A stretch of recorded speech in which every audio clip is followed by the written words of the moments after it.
players that can create chances. And I do not know what the coach may be telling his players. Sometimes, Coach Onigiri has told us not to be, not to sit down on the chair and be criticizing people. But some things are easy to see from our position here. For instance, we have players that have average height. And you see your players going for the long ball. And I'm wondering, even if the guy jumps up, the other guys are taller, they'll get to the ball. I mean, simple, little details here and there. But I still believe the coaching crew should be left. And I think with this, things like this, when it happens to you, when you get your hands burnt, it makes you sit down. Coach, I think the coach hurriedly included some players from his under-23 squad. My personal opinion. He hurriedly included. They're just not ready. I'll take that. I totally agree with you on that also. Opeoluwa Semasa on Twitter says, an elder will always be an elder. Unigbinde answered wisely and tactically. I respect his thirst. And with the hashtag, he says, we need to structure to achieve success. Those are wise words coming right there. John Bakudu says, the Egyptians showed us how to hold a 1-goal lead. Simple. They said that's what they did. Because check the time they scored. It's almost the same time we scored in Kaduna, and then we lost ours. That's it. Wumi Adewakan says, this team lost tactically. Yemi, you complain about the back four, yet you said we don't need a foreign coach. He says Siasa has his limits. No, I complain about the back four because sometimes you need to make mistakes and learn from them. Someone I respect so much said, experience is not just the best teacher, it's the only teacher. And Siasia would have seen, Shewa Abdullah is not a right back. This will show him. Stanley Amuze is not Super Eagles material. If I'm going to play, do you know there was a time, as good as Arsene Wenger was, he learned that he couldn't play Dennis Beckham and Nwankwo Kanu together. It wasn't going to work. Both players do not score goals. So you need to play, both players are creative. So you need to play one person with them that will score. So they learn. You want to tell me even Sir Alex Ferguson on the job didn't learn? You understand? We need to leave these guys. And another thing I think we also need to do is to train coaches.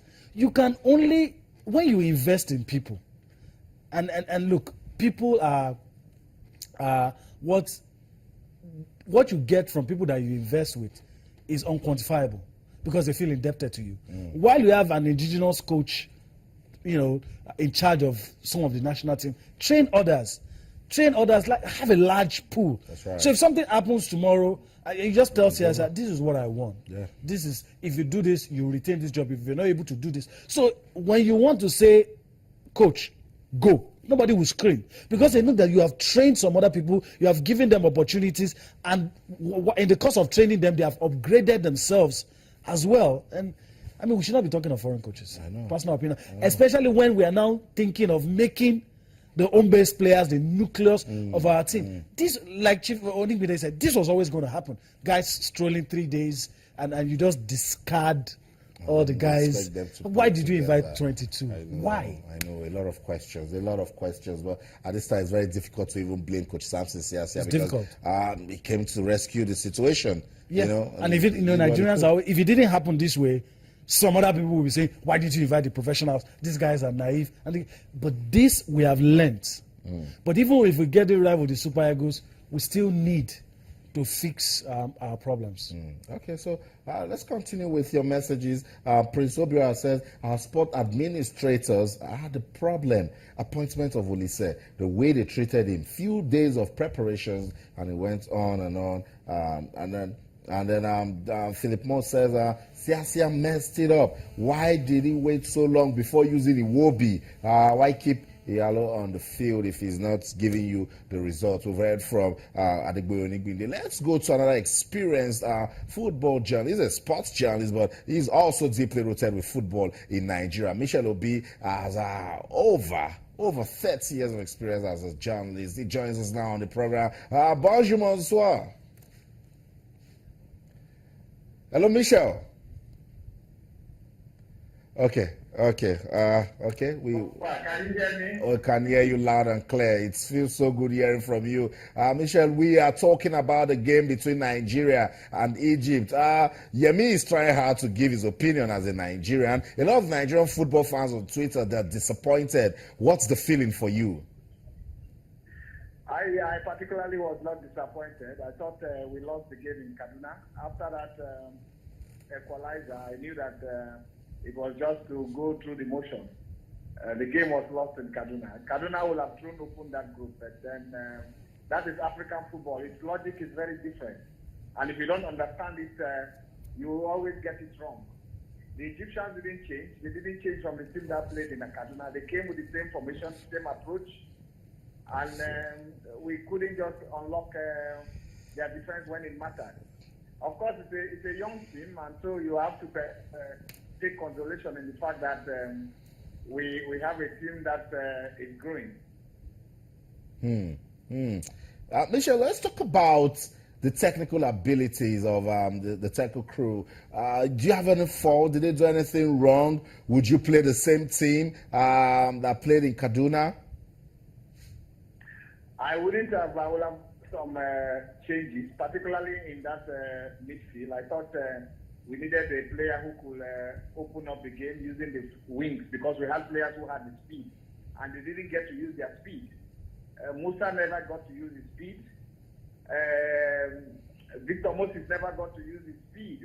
He had his dribbles, but he never got to use his speed. And so the Egyptians were comfortable sitting back, watching us, and really getting to do the business. Of course, you want to say that we played a fluent game. The passing was inspiring, but then overall our potency was very, very lacking. Indeed, our attacking sense was poor. We didn't get to shoot like we did in Kaduna. I thought we were a bit cautious. We were holding back something, and you needed a player who could just come and throw caution and perhaps disturb the Egyptian defense to open the game. That is what I wanted to see. Again, we had a Samson who perhaps had caught his hair, and the strength was no longer there in his tradition of Delilah. Michelle, I knew you were going to give me something to laugh about. But Michelle, let's talk about that midfield again. Ogenyo Nazi was on the bench, and Coach Samson Siasia didn't play him. Was that another mistake? What would Nazi done differently that Etebo didn't do, or that Mikel didn't do? I don't think the Egyptians disturbed us in after that the first 10 minutes when they really went all out and couldn't get the goal. They settled down, and there was really we were dictating the pace. So we didn't take control. Although we were dictating, we didn't take control. And that is the difference. You needed a player who had the sense of adventure to, like Moses was doing, trying to really go around the field. I thought they had an ambulant role in the field, going around and trying to stop the other. But he was not direct. There was the only time he took a shot at goal, we almost got an equalizer. Michelle, so where did the shooting go? Oh. And what gave the Egyptians the goal? A guy just tried his luck shooting in the midst of so many people. The goalkeeper couldn't even see the ball. That is what it means in the game. When a game is so close, you start trying your shooting skills, and that can give you the edge. That's what they did. They were trying to shoot whenever they had a chance. Amisha, before I let you go, Nigeria missed out of the last edition of the African Cup of Nations. Nigeria will miss out on next year's edition. What does this mean for football in the country? A whole generation of world champions will have no opportunity to show their ability where it matters in the continent, and that's where they can really perhaps find the recognition they deserve, and it is really a slide backwards. For me, perhaps it's nothing strange, because I said there is something about Gabon and Equatorial Guinea that has to do with Nigerian football. When they co-hosted, we were not there. When Equatorial Guinea hosted, we are not there. Now Gabon is hosting, we will not be there. But when we come back, we'll go out and win the cup. That can at least make somebody sleep well this night. Thank you so much, Michelle Obi, for talking to us. We appreciate your time. Thank you. That's another Nigerian trying to smile despite everything that is happening. I don't know what to take out of all of these. We've heard Onigbinde, we've heard Michelle Obi, we're reading from the social media, Nigerians are speaking. Yeah. But what can this do for our football? Can we ever learn and make it work? I don't know if I should say this. I'm going to listen to the first interview that the president of Nigerian Football Federation grants. Then I'll know if we're going to change. You know, something as bitter as this, you expect us to come back. I mean, the painful part is that we don't even have the time to cry over spilt milk, because the qualifiers for the 2018 World Cup will begin anytime soon. So I just hope that there'll be a change of policy, change in direction. I hope that the eggheads of the football house will find ways of generating revenue and not be tied to the not be tied to the government and put us in situations where we get what we do not deserve in some certain situations. I think more of the job is with the administrators. More of the job.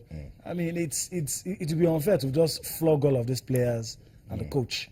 It's not entirely their fault. I agree with you with that. Okay, let's just take some messages and then we'll talk about the Nigeria Professional Football League. Yeah, that one should make you smile because we're seeing some good football in the league. Doing Kasunu on Twitter says, a winning team is well blended. I agree. Our best players are in Europe, but 60% home-based, 40% foreign makes a more blended team, because he's trying to say the home-based players, they play more with each other. Chidozie Ebe says, I agree, we must learn, but please, while learning, let's not keep people out of pity. Sometimes you need to refresh and continue later. Pichichi says it's not easy in football. Even my Real Madrid side is facing similar problems. We need to go to the drawing board. Nigerian football fans will say there is no space again. Okay, let's go on a quick break now and see some action from the Nigeria Professional Football League. The game between Plateau United and MFM. And we'll come back. We'll just wrap things up. Don't go anywhere. We'll be right back. Stay.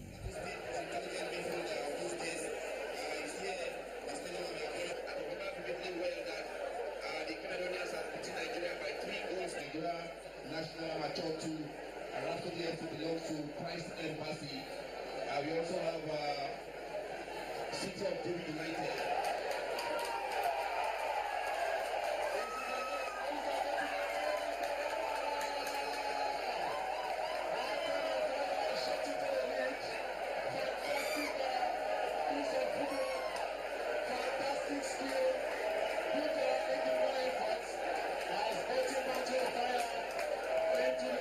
In Alexandria, because the North Africans are known for dirty antics when it comes to games of this magnitude. But right now, the Nigerians are battle ready. And let's see what's going to happen when the Super Eagles takes on record African champions in Alexandria.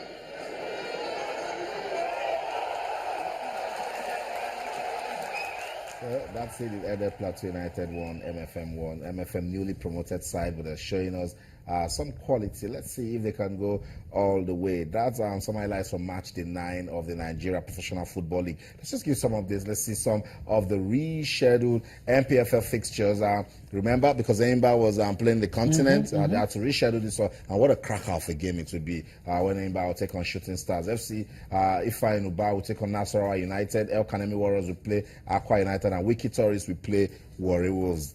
Those 4 teams, they were involved. Well, on the continent, only Eimba is left. We'll see some of those four teams have a chance to redeem their image. Right. Some of them, some of them are in a position. I like the way Aqua United have responded. In fairness to them, I hope that they return to the continent next season. I think they're a team that have resources. So once they are able to get the players, I think they have the backing of the governor, and things seem to be working well for them. And we'll just see. It gets interesting every day with what is happening in the Nigeria Professional Football League. We hope to see, I mean, MFM making us happy, making us smile. We have a taste of football in Lagos right now, and that's why all of us are very concerned with what is happening to Ikorodu.